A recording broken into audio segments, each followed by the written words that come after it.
As you can probably tell, this is an animation channel. It's rather small because, I've only posted like 3 videos, but because I'm starting this channel, I feel like I could speak on what it's like to be a YouTube animator and the difficulties that come along with it. There are 3 main things I wanted to cover in this video concerning the difficulties animators have to face, with one of the most impactful being return over investment. Oh boy. It's no secret that videos take a lot of effort, passion, and creativity to make, whether it be animation, edits, gameplay, finance, fitness, streaming, podcast, cooking, commentary, or even reaction. That give me the ick. Bro, what does that even mean? Well, okay, maybe there's a few arguments on some of these niches on whether or not much effort is needed to be successful, but that's exactly the point!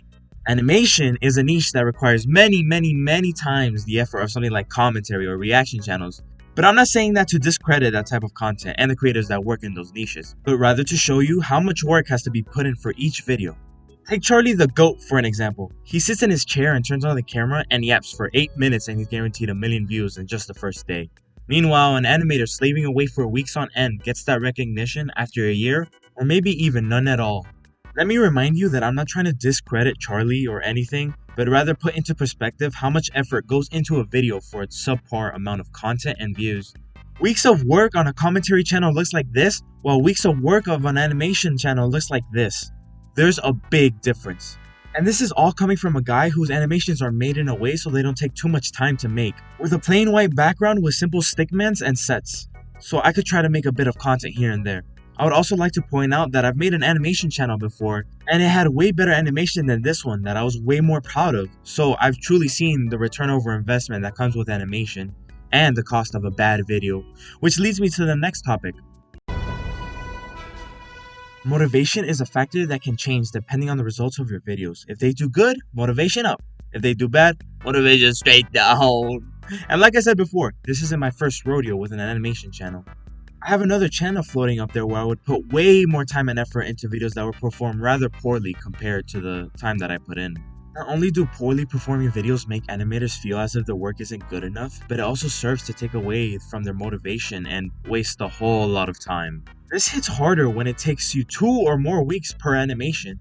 That's only 2 animations per month and 24 animations a year. Just compare those 24 chances to make a successful video compared to 365 chances that reaction channels can make per year. So why don't you make animations that allow to make more in less time? You're right. What if I just blue lock this shit? Okay guys, this is how the animation is gonna look like for the rest of the video. This is peak animation. Okay, I also wanted to talk about... It reaches a point where you just don't want to animate anymore. You work on a video tirelessly to a point where you just don't even want to pick up the pen. You just stare at it, and it stares back. Me in the future is probably already done with animating this video and is just repeating animations throughout it. Shit, I repeated the same animations in several of my videos because it saves time and effort. Even actual productions do this practice. You know why? Yeah, we already did that title card. But burnout is extremely real, especially in animation. You see the same scene over and over in more complex and detailed animations that it just feels like you aren't even human. Just a machine pumping out more frames to make dingo boom. The theory of alienation is real and it's happening in my stickmen animations.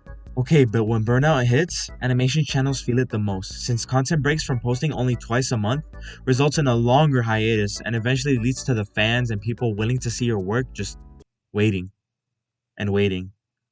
It's sad, but it's true. And hopefully, I won't do that to you guys. Yeah.